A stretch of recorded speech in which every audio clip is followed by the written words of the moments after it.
Hello, welcome to our latest edition of the First Day Pod. It's a pleasure to have you aboard. We're going to talk about addiction, harm reduction, some good stuff today with our special guest, Brandon Bailey. Right, Leanne? You excited? Yeah, I'm super excited. I've been looking forward to this. Yes, so have I. I know we had a mishap. We were supposed to talk a couple weeks ago, so I'm glad that you're finally on now, Brandon. Welcome to the show, and thanks for joining us tonight.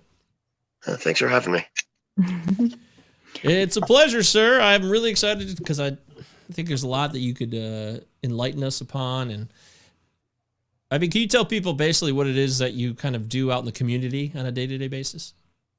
The major thing we do right now is like a lot of outreach, going out, connecting people with resources. If somebody's looking for like different supports, we provide people with sterile using equipment. So like sterile needles, pipes, stuff like that, so that people are not sharing.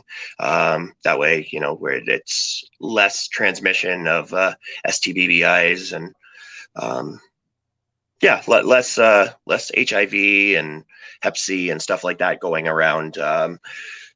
So that's our main thing right now. We were doing a drop-in, but our drop-in was located inside assisted living. So once the pandemic started there, we were told that we weren't able to use that space until whenever this is done. So yeah, we just focus on outreach. That's our main thing. And would you be able to tell us a little bit about your story and what kind of got you into this? Why it's such a big passion for you? And So I struggled with substances myself for many years. From when I was, I'd say probably 12 until around 28. So yeah, like cocaine was my biggest drug of choice. But I don't really look at, like, the substance was never really my problem. I had a lot of trauma, a lot of mental health issues that I hadn't dealt with, and using a substance was an easy escape. It was something where I could turn to that, and I didn't have to worry so much about whatever I was going through at the time, and everything. I think I grew up having very little to no self-worth, self-confidence. Just when I looked at myself in the mirror, I didn't like myself. So yeah, I used a lot of substances because it was something that, like, made me feel a little more content in my own skin, I guess. So yeah, I was into that till about 28, and then I went into abstinence-based recovery. I started going to Narcotics Anonymous, and I was abstinent for up until, I want to say, October of 2018. But I had just through the time that I was abstinent, I had, like, worked through my issues and stuff, and was able to look in the mirror and like the person looking back at me.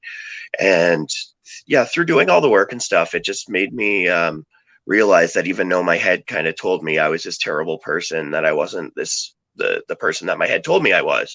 So also through recovery, I learned that I had a passion for, like, giving back and helping others.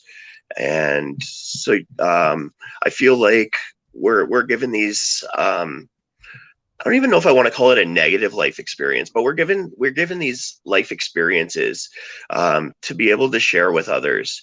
So, like, we have these things happen to us in our lives so that we're able to help other people that may not be at a point in their life where they're able to help themselves through it. So yeah, through being abstinent for that time and stuff, it made me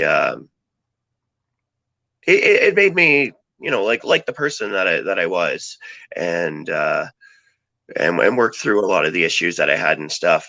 So I say that because through recovery, a lot of the times you're told, like, once an addict, always an addict. And, if you ever pick up or use anything ever again, you're going to go, like, they call it relapse, and you're going to go into, like, full out basically like you're going to ruin your life if you ever touch anything again. And that's not my experience. My experience was I decided to I've tried a couple substances over the last few years, and because I don't have that trauma there anymore, and I don't have anything that I'm running from or hiding from, it's something that I'm able to dabble with once in a blue moon now, and it doesn't ruin my life. So I work from more of a harm reduction lens. So it's something where now I just have to be aware that I have to be aware of my surroundings, and I have to be open, and I have to be honest. And, a lot of the times in recovery, people feel like if they go and they use something, like they've lost everything. And if I have to go and be dishonest, and I have to keep it secretive that I do dabble once in a while, then I'm just going to go right back to ruining my life with substances. So I'm open and honest about the fact that I do not practice abstinence today. But if I want to go out for dinner, I can have a Caesar with my dinner, and it's not me going and ruining my life over it. So it's something where I was able to reintroduce some substances in a responsible manner. So I have a relationship today with substances where they don't have power over me. I was taught in recovery that I'm powerless over substances. And I've just spent a lot of time re-empowering myself so that they don't control me. They don't have power over me. I have that power over them, where I'm able to pick them up, put them down, and they don't ruin my life today. That is beautiful. Now, can I ask, without getting too personal, about when you say that you were working through the issues, what does that mean to you? What were you doing? Because going to, obviously, NA wasn't giving you all the tools that you needed to get to this point. So what were some of the things that you were doing? Oh, when I was going to NA, they call it working the steps. So there's the 12 steps. So through working through those, and being able to make amends for some of the things that I've done in my life, and I'm sure we've all done things in our lives that we're not proud of. So it's being able to realize that even though my head told me I was this terrible human, I was able to work through that stuff and not hold on to it, not let it control me. The worst times in my life, really, I'm not as bad of a person as my head told me I was. Beautiful. So it was a lot of similar to therapy. I've also done some therapies and stuff like that over time. Okay, great. Okay. And then, so now, because what you're doing in our community is incredible. Are you solely working in Windsor, or I feel like you've been out west? What's the story behind that? Or do you work with people out west? I work at a festival out there. So there's the biggest electronic dance, so EDM music festival in Canada. It's called Shambhala. And in 2018, I was asked to come out there and organize and facilitate. So they had never had a supervised consumption site there before. And from what I was told, the year before, there was people who wanted to use intravenously, and they ended up having to use in the back of a U-Haul. And it wasn't the most hygienic, the most sanitary, and they're a music festival that's well known for their harm reduction practices. So when they're so known for harm reduction, and then they're having to make people use in a way that felt very very stigmatizing, it just felt really gross per se. So they had asked me if I would come out and organize and facilitate, and they would give me the first year we did it out of we still used the back of a it was a cube van. So we turned that, we put up tarps in there and set up tables, and set it up so people were able to use and dose their substances so people could weigh out what they were using. So they were making sure that they were using an amount that they were not going to overdose. So we did that the first year. We were supposed to go back last year, or no, that was 2019, not 18. We were supposed to go back last year, but with COVID, we haven't been able to go back. But whenever the festivals are back up and running, we'll be back there again. So that's what I do in BC is, I go out there. That's awesome. Yeah, that is so cool. Do you have anything, Mike? Yeah.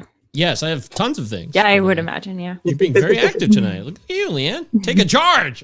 Well done. All right. So, first off, thank you, Brandon. Train of thought.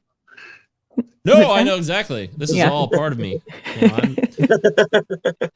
I've been on Suboxone for over 3 years, and it's changed my life. It's helped me live the life I want to live, and there's a tremendous stigma with it that I feel bad for. So I know everything you know. I mean, I've got hooked on opioids when I was about 31. I'm 40 now, so most of my 30s were lost to the spiral of addiction, which happens. And I like what you're saying. I think it's refreshing to have a story like yours where you basically said that you dealt with the trauma so that you don't have to have that coping mechanism of substances anymore, right? Absolutely. Which is intriguing to me. You don't hear a lot about that. It's definitely a unique perspective. Because I've been in the rooms, just like you, on NA, AA, whatever, smart meetings. These are all different types of groups that people use. If those of you that are watching us, that people try to get into recovery or stay sober for the most part. Even SMART, which tries to avoid the 12-step process, is a cognitive behavioral therapy, which I liked some of that too. But in the end, it was just medicine that worked for me. And some people in places like AA will tell you, hey, you can't really come to our meetings because you're still on a medicine. You need to be free of all that. And it's just a load of shit, in my opinion. I don't really think it's really productive because you're just preventing people. I find that the 12-step recovery groups, there's a lot of people who prevent people from getting into a better, more stable area of their life because they make things so strict. Is that how you found things to be as well? I can definitely see that for sure. It's very common for I remember hearing that argument over the Suboxone and methadone and stuff. I've heard that 1,000 times. You're just on a substitute or whatever. But at the end of the day, as long as it's working for you, I don't care how somebody gets there, as long as they get to a point where they're able to find some happiness. So it's definitely I feel like the 12-step recovery programs, they can definitely hold people back in those regards. I think they mean well. They're trying to help people, but at the same time it can have the opposite effect. I've seen a lot of people walk into the rooms and then walk out because they were told that it was do it this way. It was a lot of people in NA and AA and stuff like that are very stuck on, this is the model, this is the only way, this is how it works. It's our way or the highway kind of thing. And that's not true. There's so many different ways to, get better out there. It's for myself, I don't like to consider myself being in recovery anymore because I feel like recovery has its own stigmas. So I call what I'm on, I'm on a path of discovery. For me, it's something where I'm still discovering what I'm trying to, I'm trying to figure out what's best for me. I was recently, up until a few months ago, I was on methadone as well. And that's what was working for me at the time. Today, I'm not on it. Will I be in the future? It's possible. But yeah, that's what I needed at that time. If I would have walked into an NA room and told people that I was on it, then it probably would have been discouraged, but it's what worked for me, and that's all that matters. Yeah, I don't want to start a war between cultures here. That's not my focus. I have no interest in doing that. And it's certainly a net positive for the world that these communities exist to help people. And usually it's the first foray for a lot of people who've never even got any type of connection or support from people like them. So I'm glad that they're out there. They're truly, Absolutely. they really are. They end up being like the front lines, if you will, the first kind of people, and the first time that people can say, all right, well, maybe there's another way. But it doesn't mean that has to be the way. And my biggest problem with AANA, and it's also, it's also been around a long time. So we've could come up with better ways. My usual belief about society is that we progress and hopefully, we learn more efficient or newer and less painful ways for people to gain whatever it is they're trying to get out of their life. So, you know what I mean? Like that, Yeah. Well, the substances are totally, when where Bob there started it back in the 1930s, and even with like NA, like in the 50s, like it's, the drugs are totally different today. Like it's, the worst thing they really had back then was cocaine. They didn't have things like crystal meth or fentanyl or anything like that back then. So, just like the substances progress, so does the recovery, or like the programming needs to progress with the substances. Mm-hmm. How do you respond to people who say, well, harm reduction is not what we should be doing? I would assume you would be for decriminalizing all drugs. Is that fair to say, or no? Absolutely. Yeah, I would agree with that as well. I'm not with them, but the people that say, well, if we just continue to harbor and provide the equipment so people can keep using, we're just aiding and abetting the perpetual use. How do you respond to that? Well, right now it's criminalized and it's not stopping it, or it's not like causing it to stop using. So if people are not stopping with it criminalized, what's the worst that can happen? Like it's Right. like I've seen studies. I just saw something. I want to say it was on AM 800 last week. Dan McDonald had asked about people using cannabis since it became legalized, and I think it was 63% of people said they still haven't done it within the last year. So Huh. I don't know how honest that study is. Yeah. But at the same time, like, Yeah, everybody didn't just go out and get high because it was legal. Is what you're absolutely. saying. Right. Yes. And with things being legalized, it opens the doors for us to be able to try to find a way to use things. Like all drugs started off in a positive manner. So like when they were used in a way that they were able to be used for like medical purposes, when things are legalized, you're opening the doors. So like with legalizing, say, psilocybin, so magic mushrooms, or LSD, or ecstasy, MDMA, things like that have been used for anxiety, depression, different types of studies for mental health.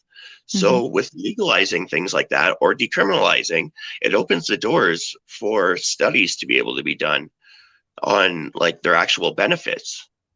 Great point. So like Yeah. when things are illegal, all you're doing is like you're telling people something's bad, but at the end of the day, like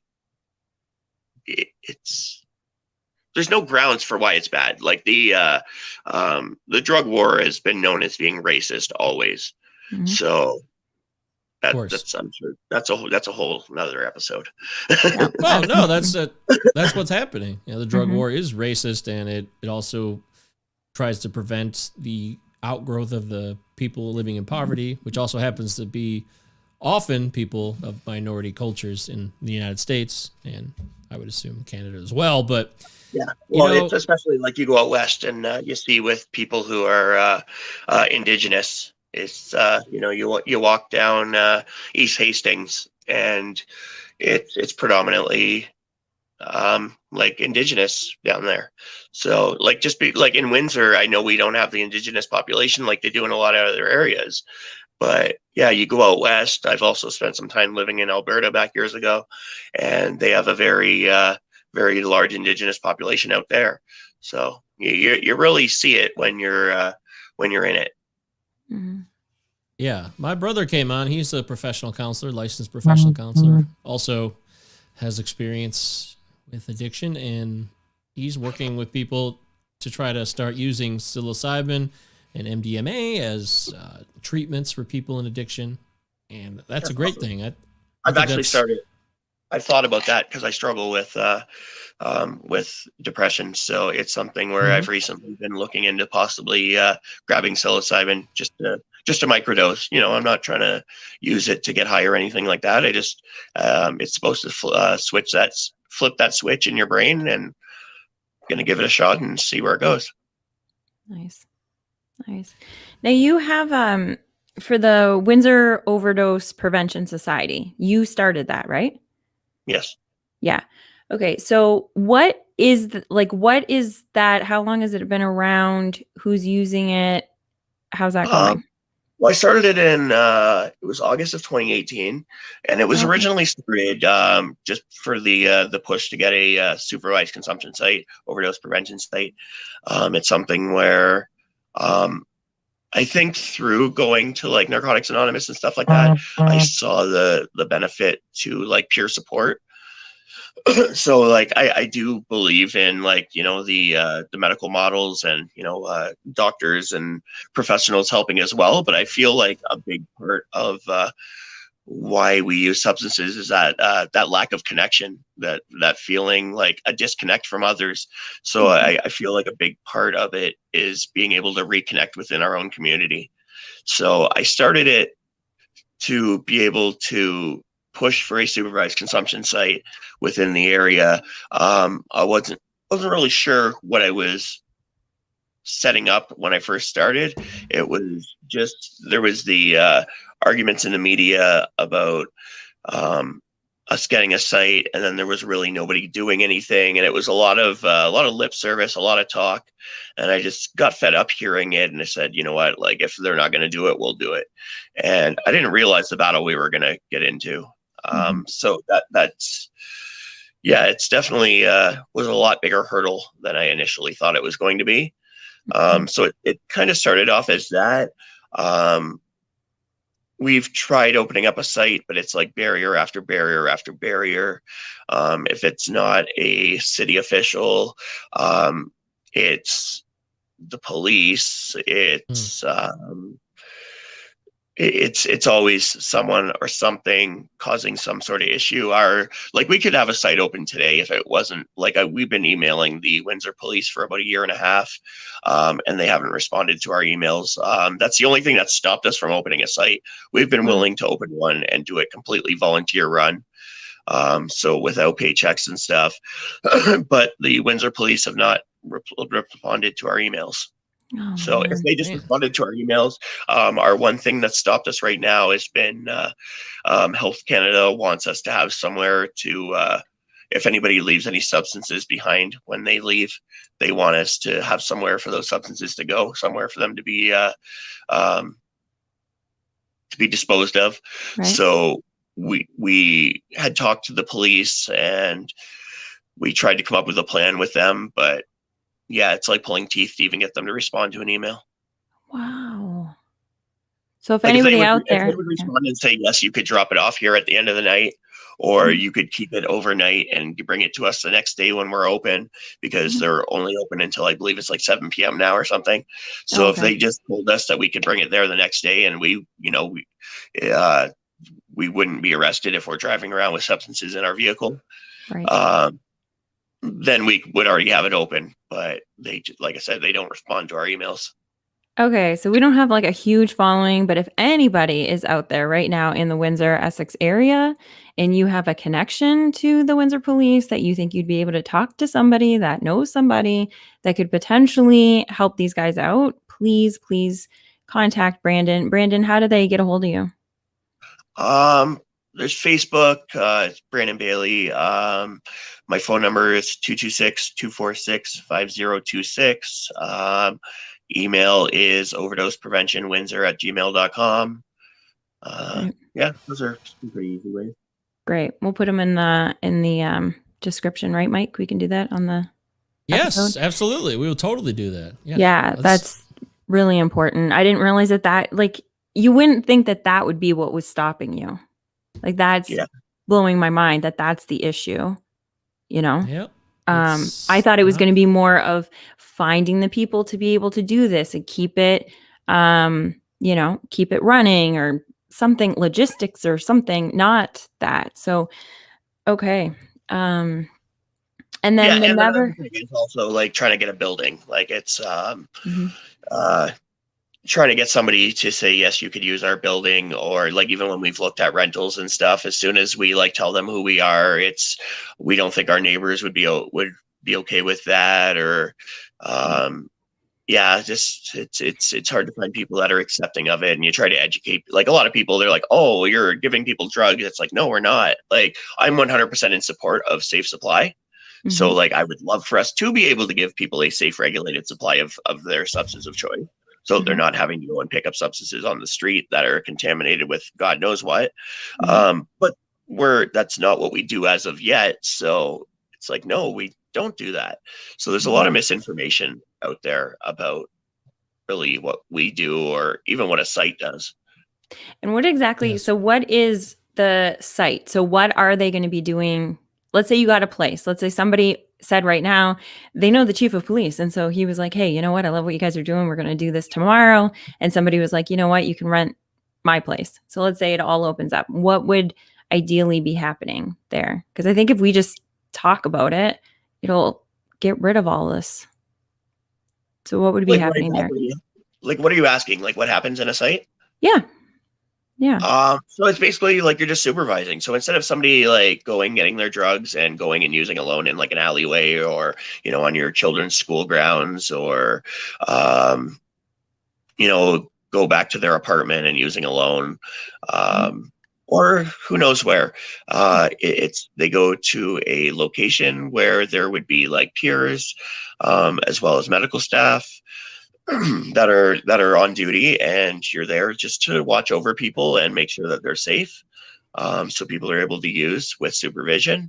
If they are to overdose, you'd have like oxygen and naloxone on hand to be able to reverse an overdose. Um, if anybody was to, say they ran out of their drugs and they were in a place where they said, you know what, I'm sick and tired of this lifestyle. I don't want to do this anymore. I want to get some help. We could provide them with resources. Mhm. We could give them like the phone number, or call for them and connect them with like detox, or we could give a call to a recovery home, or tell them where meetings are for like things like Narcotics Anonymous and Smart Recovery and Alcoholics Anonymous and Cocaine Anonymous, and all those anonymous Mhm. places. Mhm. um, so yeah, we'd be able to provide people with different resources and stuff like that if they were to ask for them. So it's just Yeah. basically providing people with a extra line of security, in making sure that they don't die. That Yeah, this is common. In Europe, there are harm reduction sites with medical professionals on staff, and you can use. There's I People think it's use. 48 of them in Canada. Oh, 48 in Canada too. Wow. Yep. See, look at that. and So, we don't have anything here in Where's the closest None one right to now. Windsor? London. London. Okay. Yeah, London. what is. Why? Is it because it's so close to the United States? I don't get it. Well, our mayor says that he's walked down Hastings, East Hastings, and he said he won't let his city look like that. Um, What does that mean? he's very anti people experiencing homelessness and people who use drugs, and that's the reality. The mayor is, he lives in South Windsor in his nice glass house, Right. and he's able to look out of his beautiful windows and cast stones. Right. I was just Yep. going to say that would be fine if you live in a city that doesn't have these issues, but we don't have issues. We have a crisis here. Yes, and what they don't realize is like they sit there and they say, "Oh, we don't want this here," but it's already happening here. So like really, by providing supports like that, you're showing people that you're there to support them in their use. And when you support people in their use, then it makes it easier for them to like get to a healthier position. If they do want to quit, they're going to come to you because they feel safer with you. Right. But when, This when is they feel like ostracized from the community, then they're Right. not going to go looking for help either. Right. This is what I've been saying for a long time. You know, we have to have inclusivity, not exclusivity. I've been saying this over and over again. Tough love is a bunch of trash. You know, you got the wrong idea about how to deal with these things. You want to give people as much love and support and just surround them with that as opposed to pushing them away. The damage that's been done from the 70s and the 80s and even the 90s is, I don't even know if we can reverse it. I really don't. We can try. I mean, that's what they're doing. Like this, it's just, I'm so glad that we're having this conversation and talking about what these sites will be, because I'll be quite honest, before you, Brandon, like I didn't even know that like that was what we were striving for in the city, because I was hearing people talk about like having sites that would like where people can go and use safely. And the conversation is never the conversation that we just had, that then people are not overdosing in their apartment or in the alley, or like you said at the very beginning, that it really stems from not having the peer support, not having the connection, not having any of that. Just the fact that you're feeling loved in that space can change everything so quickly. Like it blows my mind that we don't have this. So now what are you doing? I saw that you're testing drugs for people that are using, just to make sure that they're safe, because there's so much inside of them. Are you still doing that, or has that? When we have the funds for it. So the fentanyl test strips are not cheap, so they're like $2 a piece. Mhm. So they, they're not cheap. So yeah, when we have the funds to buy them, you know, a box of 100 is $200. So yeah, when we have the funds to buy them, we buy them. But it's not something that's you know, we're completely volunteer run, 100% like donor based. So like we did get some Red Cross funding from August until November 30th, but they didn't renew our funding. So yeah, like right now it's we are very tight on our funds. Okay. And okay, so now if people wanted to, if they're listening to this and they want to donate to you, how do they go about doing that? Just find you on Twitter, or do you have something set up? The email, or they can call me. Okay. There's Windsor Overdose Prevention Society Facebook page. Okay. Are you guys like not for profit kind of thing yet? We're a registered not for profit. So I know this doesn't matter, but would they get a donation if they donated to like you guys? No, that's a charity. That's a charity. Okay. Yeah, to get a tax receipt, you have to be a charity. Okay. So you can't write people tax receipts. Okay.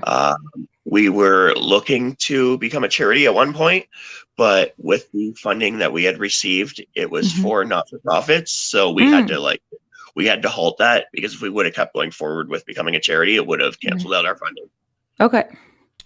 So backward. Okay. Well, of course it is. It's a total mess. Bureaucracy is a pain in the rear. Oh my God. Okay. It doesn't matter what country you're in. It's always, the bureaucracy has grown everywhere. And all the major, whatever, the most advanced or latest edition of modernism in a country, bureaucracy will be a part of it. United States, Canada, so on and so forth. Europe, the whole European Union's become that as well. And I got to tell you, man, I really like the message. I'm all for it. I'm 1,000% with it. I don't believe in a lot of the old ways. We need new ways and better ways. And there's not just one way to handle somebody who has an addiction. You know, rehabs, to me, I am not a fan of rehabs whatsoever in particular. Yeah. I'm more of a fan of 12-step communities than I am of rehabs. What's that? Oh, I said just like NAAA and all that stuff, they work for some. You know, there's different people need different models. As human beings, we're not cookie cutters. So there is no cookie cutter, one size fits all way for somebody to get better. We all have different ways. You know, some people need, like we had said about tough love earlier, and some people need tough love, but then there's other people who they need to be, they need that love and compassion to get through things. So everybody's different, and we all need different approaches. Most people who are involved in addiction, in my experience, they don't need tough love. They need more love, generally, I would say. I hear what you're saying, and I appreciate it. Because a lot of it is mostly pain-related and trauma-related, like you said. It's all stemming from this background childhood, adolescence, whatever it was. There's so many things that can happen. I know my own experience. My parents got divorced, and I was given a lot of responsibilities at a very young age, and they thought I could handle it. I thought I could handle it, and then it turns out I couldn't handle it. And I just went backwards in life slowly as I got older and older. And I never dealt with it, and it just festered, and sometimes it would come and go. And I just want people to be more inclusive to each other. If you are family members of someone who's addicted to a substance, then consider, not following this approach where it's like, all right, you got to go. Are you using? Like, question demands, and like looking at using as a bad thing necessarily. Like, the people who are using as well play a role that has been dictated to them. I know it from my own experience where, oh my God, I'm using right now. I'm a bad person. I'm an awful person. That's not the case either. So it's not just the loved ones outside of us who don't know how to deal with us. It's us falling into the trap of the tired role playing of the user, negative, bad, oh no, shame, guilt, etc. Mm-hmm. Oh, absolutely. Like, I had somebody message me last night. It is a woman from the United States. Her daughter lives over here, and she was talking about how her daughter's been getting back into to cocaine lately, and she's whatever she's doing to make money. I'm not going to put her business out there, but she was like, this woman runs a abstinence-based like, how do I say it? It's like a drug user advocacy group, but it's very abstinence based. So she was like telling me how she was going to be like contacting Children's Aid and having the kids taken away from the mom. And it's like that, all that's going to do is cause the daughter to spiral. That is not going to help her get better. Like, you take away, like, whether she's starting to get into substances or not, this is where she needs support. Like, this isn't where she needs to be like ostracized and have her kids taken away. You take away her kids, she's only going to get worse. Right. We have a question here from one of our audience members in the live stream, from Stephanie Jolie. She has, I guess I want to ask, why do we need a place where people can use as opposed to having a space with medical staff on site for users to go while high and have cots or what have you to gather and calm down, but not feel judged? Does that make sense?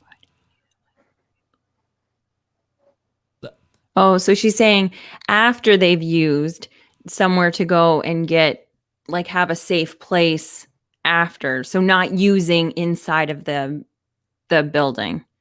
Like, maybe that okay, would. so I'm gonna use this as an example. Have either of you guys or the person that messaged ever smoked pot while in high school? Walked back into that classroom where your teacher is sitting there and you're ridiculously stoned and paranoid? That is the most uncomfortable position you can be in. Like, a person who uses drugs doesn't want to go use drugs, then go sit around. It's very common in the medical world where as drug users, we've been like judged and stigmatized by the medical community. So do we really want to go sit there with doctors and nurses who have judged and stigmatized us while we're sitting there trying to enjoy our buzz? Like, that sounds like a buzzkill to me. That's a huge problem. That's another part of this story, is the medical community itself. I remember I went in, I was having withdrawals, going into oxy withdrawals, and it was really bad. And I tried to get help by going to the ER in Ann Arbor. And they basically told me, well, you did this to yourself. Just left me on a gurney there while I was like having kind of convulsions, muscle spasms, restless legs, the whole deal. And it was awful. They could have gave me anything to relax me, at least lower my blood pressure. They didn't do shit for me. I'm a human being. And I walked in, that's how they said, this is 2016. So it wasn't like it was a lifetime ago. Hey, well, you did this to yourself, man. Well, all right, see ya. They needed to give you some more drugs. Like, that's what I'm saying. There was another time I was in a hospital and I got stuck in there because I took like 25 Vicodin at once. They thought I was trying to kill myself, but no, that was just my tolerance. It was way out of control. But I told them the truth of how many pills I take, because I always tell the truth. I'm an idiot. And so they thought I was trying to kill myself. So they put me on, the 5150. They locked me in, couldn't leave against my own will. And I started going into withdrawals, of course, because I had been using. But they gave me a shot of something, and it put me right to sleep. I couldn't have been more comfortable and relaxed. It just shows you that they can provide you relief, but they want to they have this stigma about, you did it to yourself, you piece of trash. It's awful. It's really terrible. Mm-hmm. Yeah, there's that a lot is- of stigma within the medical community. Yeah. And that's Right. another thing. It's like people say, oh, like I may be in support of a supervised consumption site or overdose prevention site if it was like completely medically run. But I can say, like myself as a substance user, I don't want to go sit around a doctor or nurse while I use. I want to sit around other people who use substances. I want to sit around my community and feel like I'm on the same level as somebody else while I'm having that buzz or that high. Like I don't want to go sit around somebody who's, you know, spent 20 years in school, and even if they don't feel that they're better than me, I am judging myself sitting next to them. Mm-hmm. That's Stephanie follows up, by the way. She says, I guess I wasn't saying that would be watching you, but on site in case of emergency. Mm-hmm. Is what But she you know said. what? That was a really great question. Like, I'm glad that you asked that, Steph, because that is one of the questions that people are asking. Like, why would you use? And I never thought of it that way. But that makes complete sense. So as like a non-user, you would think, oh, that makes perfect sense. Let them do it and then have somewhere safe for them to go. But yeah, I never thought about it. So that was a really great way of explaining it. There's so much around this. And okay, so I have a question for you. And if you don't have the answer for this, it's fine. But because you've got a little guy, right? He's a teenager yet? 11. No, he's 11. Okay. He thinks he's So 30. of course. So okay, so now what happens when he's going, like, he's obviously, does he live with you full-time, part-time? 50-50. Nice. Okay. So are you open with him with everything? And I know that it's like a young age, but like, so if he were to start using, or when he goes to high school, how old are you when you go to high school? He's not in high school yet. So when he goes to 14, I think. Okay. Yeah. I'm so far detached from children He's that I in just grade don't. 5, so. Oh gosh. Okay. What a cutie. So, yeah. So when he starts using, or if he does start using, what's the conversation that you're going to have with him? Have you thought that far in advance? Because I know that there's a lot of people out there right now that are having children, especially right now. They're going through so much mental health, and that's kind of up there, but they don't know how to have that conversation with kids. And like you said, you started when you were 12. So what suggestion would you have for parents right now? Or do you have any? It's I know it's hard. conversation. Like it's something where I guess it's just seeing like what, like why, like are they using for the fact of like peer pressure? Is it like, are they trying to get a euphoric feeling? Are they using because they're trying to escape? Like, are they going through something and that's why they're using? So I guess it's like getting to the bottom of like, why are they using the substance to begin with? And then going from there, because I think it's very common, and honestly, it's normal for teenagers to dabble with substances. So, am I really sitting here saying like I want to have my kid using? I don't want to say I want him to, but I don't want to.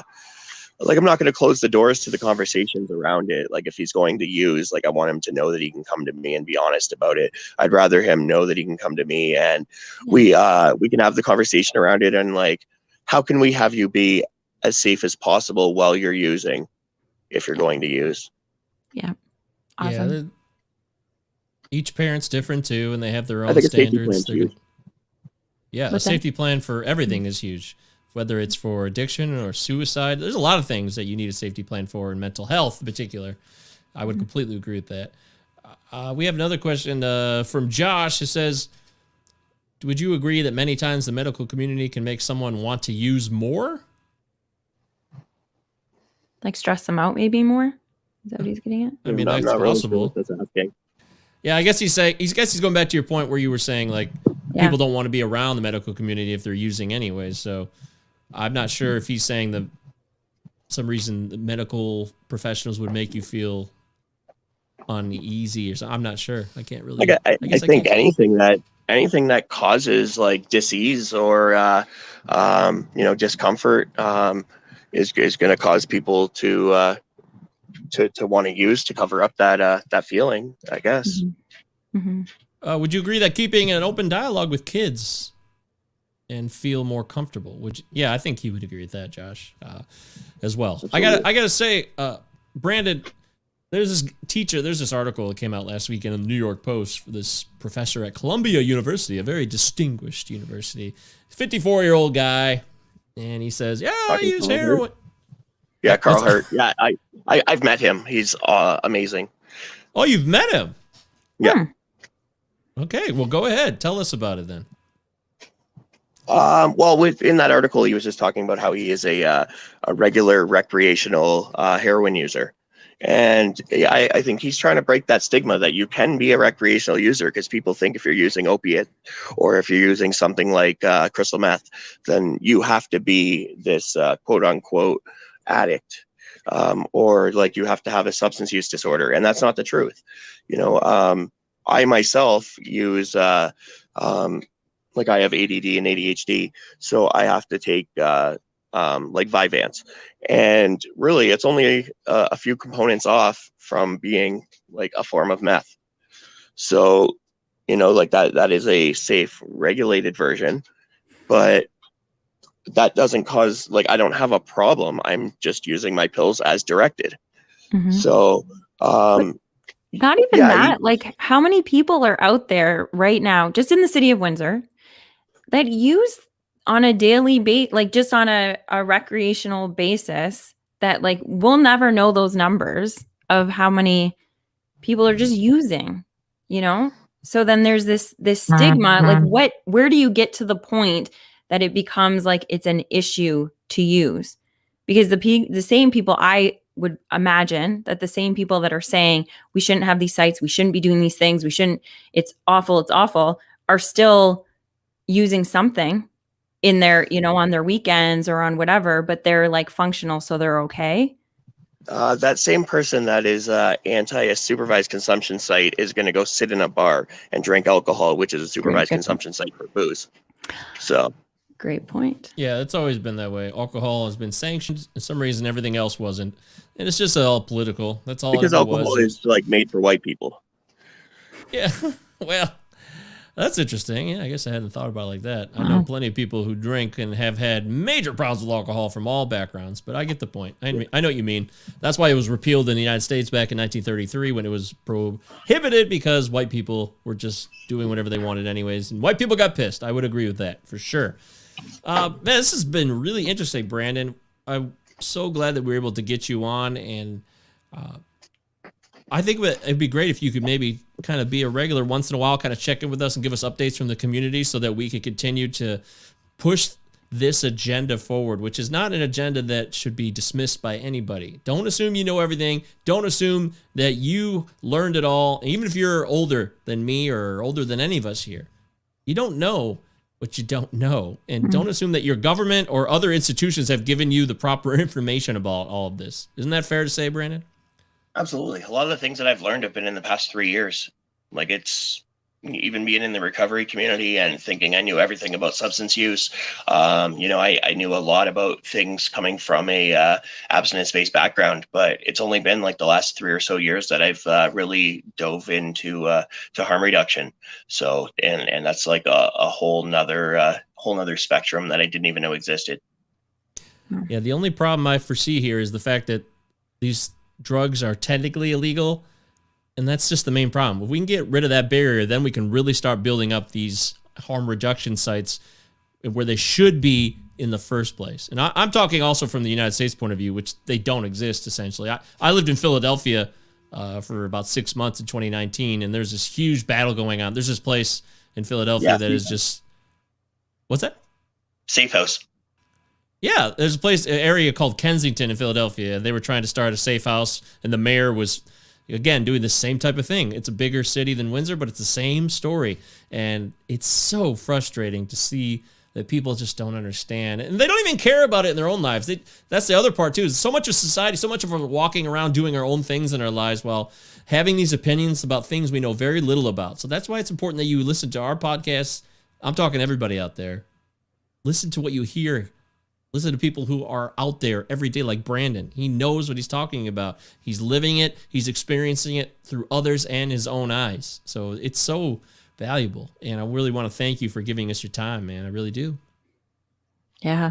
Brandon, thank you so much. And I feel like for me, one of the biggest, there's so many huge takeaways, but the biggest part of it was, I think, you coming out of it and knowing that you are going to, I think you called it the path of discovery, that you're just kind of learning. And instead of, because I just have a food addiction, but I am constantly on that abstinence or not abstinence. And it's like, if you're not abstaining, then there's something wrong with you. But then it's like, do I have to? And you're having this inner struggle. I love the path of discovery. I think that is so cool, just to like figure out where you're at and why you're doing the things that you're doing, and your whole thing about talking to kids about why they're doing the things that they're doing too. Just communication is huge. So thank you so much. And if there's anything else that you want to bring up or discuss before we, wrap it up, by all means. But this has been fantastic. No, I appreciate you guys having me. Yeah. Yeah. Oh, one more thing. You do a lot with our homeless community. If people are hearing here and they want to know how to kind of help, because I think you do food help? Yeah, every Saturday we go and we provide a meal. Okay. So if they want to, same thing, if they want to volunteer, if somebody's listening to this and say, you know what, I really want to help with that too, they can just same way get a hold of you and it's all volunteer. Okay. Cool. Same ways. Yeah. Like we have a team that does our serving and stuff every week. So yeah, like we're always looking for more people that want to help and cook meals and stuff or donate ingredients and things like that. Beautiful. Okay. That's amazing. Brandon, thank you so much for being here. We really appreciate it. Yeah, this has been great, man. I want to thank Brandon Bailey for joining us. And don't forget, all of his information is right here for all those who's watching the live stream. If you're listening to the podcast version, you can check out Brandon at bbailey860rw and at Windsor OPS, of course. And we're the First Day Pod. And next week, we will continue forward with Danielle Salinger, who will be back to talk about mental health and see how she's doing in that venture. Don't forget our book club, 8 p.m. Monday nights, Eastern Standard Time. We just started a brand new book, right, Leanne? Yeah, we did. The Universe Has Your Back. So we're going on to chapter 3 and 4 next week. So if you want to join us, it's not too late. I also wanted to let you guys know there's a couple things coming up. So we just announced a giveaway. We're going to do it for the first time. We're going to see. So those Banna shirts, when Banna was on here, they have a Be Kind to Yourself shirt. So we're giving away one of those to one winner that will be randomly drawn next Wednesday. So you have about a week. It'll close next Tuesday, and the next Wednesday during our Instagram check-in, we'll announce that. So you'll get the t-shirt, and you'll also get a 1 month to Audible. So you can, get more wisdom and education through there. Another thing that's going on is the Canadian Mental Health has a program that's going to be, it's called Miles for Meaning, and they're in the running for $25,000. And what they have to do is you join their team, and any activity that you do between March 1st and March 31st, if you join their team and add the app to collect your miles, whether you run, you walk, I think there might be something else, you can't bike ride. Every mile that you do, they get 10 points. I think it's 10 points. And then whoever gets the most points at the end of March 31st could win or will win $25,000. So join the Canadian Mental Health. We have a post on it on our Instagram page. You can get all the information there or DM us. Join their team. We're joining. I think right now they're at they had to get a second team because they maxed out at 100. So they've got 125 people or something like that on it right now. Please, no matter where you're listening to this from, it doesn't have to be Windsor. Wherever you you are, I have friends in California and Arizona right now that are signing up. Sign up to help the Canadian Mental Health Association, the Windsor chapter. They could really use the money, because we really do have a crisis in our city, well, around the world right now. And then just one last thing is that we had a different episode on Sunday. It was a 3-parter. So when you go to check out this episode with Brandon, you'll notice that there were a couple other episodes. So check those out as well. So that is it for housekeeping. But thank you guys so much. And Brandon, thank you, thank you, thank you. That's it. Bye, everybody. Bye.